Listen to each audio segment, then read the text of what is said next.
আজকে অনেক দিন পর একদম সকাল সকাল উঠে চলে গেলাম স্টারে। আমি মনে মনে ভাবছিলাম আমি স্টারে যে খাবারটা পছন্দ করি সেটা হয়তো বা আজকে পেয়েই যাব। বাহিরে একটা চমৎকার ওয়েদার ছিল, খুব হালকা বৃষ্টি পড়ছিল আর অনেক বাতাস ছিল। তো আর কি, বাসায় বাচ্চারা ঘুমাচ্ছে আর আমরা দুজন সকাল সকাল রেডি হয়ে বের হয়ে গেলাম স্টারে নাস্তা করতে। স্টারের সেকেন্ড ফ্লোরে গিয়ে দেখলাম তেমন কোনো ভিড় নাই, মোটামুটি ফাঁকা। এই স্টারে আমরা সকালে প্রায় নাস্তা করতে আসি, তো এখানে আমাদের একটি ফেভারিট প্লেস রয়েছে। যখন অনেক ভিড় থাকে তখন এই প্লেসে আমরা বসতে পারি না। তো আজকে তেমন কোনো মানুষই ছিল না আর বৃষ্টি হচ্ছিল, তো আজকে আমরা আমাদের ফেভারিট প্লেসে বসে নাস্তা করেছি।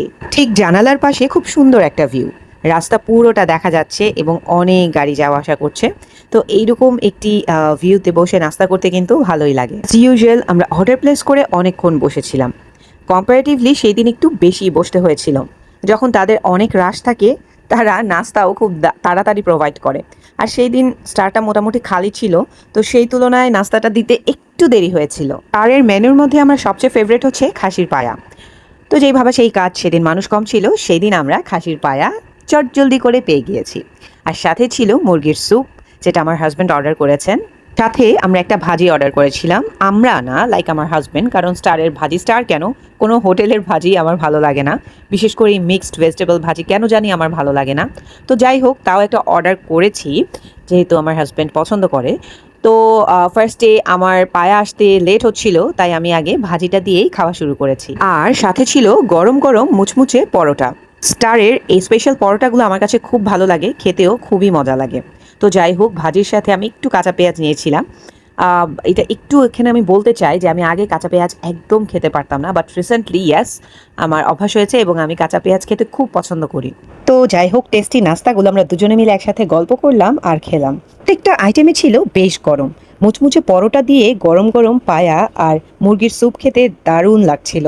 যেহেতু ভাজি তেমন ভালো লাগে না, তাই কাঁচা পেঁয়াজ দিয়ে ভাজিটা ট্রাই করলাম, বেশ সুস্বাদু লেগেছে।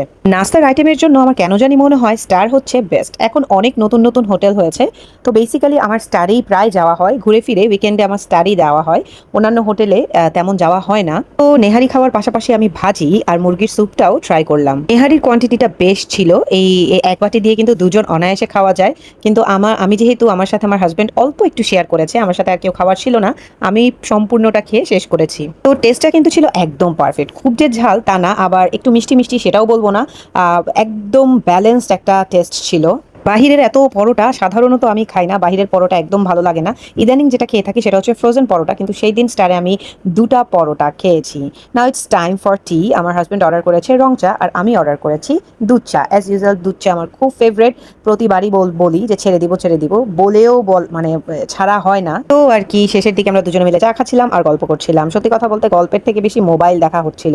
আমার হাজব্যান্ড আবার মোবাইল একটু বেশিই দেখে, রিলস দেখে, আমি সেরকম দেখি না। আমরা যখন একসাথে গল্প করি বা কোথাও যাই দুজনে, আমি তেমন একটা মোবাইল দেখি না, কারণ আমি ব্লগ করা নিয়ে ব্যস্ত থাকি। তো বাহিরের রাস্তার ভিউটা আমি দেখছিলাম, বেসিক্যালি এইটা দেখার জন্যই হচ্ছে আমি এই পাশটাতে বসি।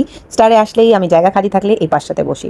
তো আজকে এতটুকু, ইনশাল্লাহ দেখা হবে আমার নেক্সট ব্লগে। টিল দ্যাট টাইম সবাই ভালো থাকবেন, সুস্থ থাকবেন। আল্লাহ হাফেজ, আসসালামু আলাইকুম।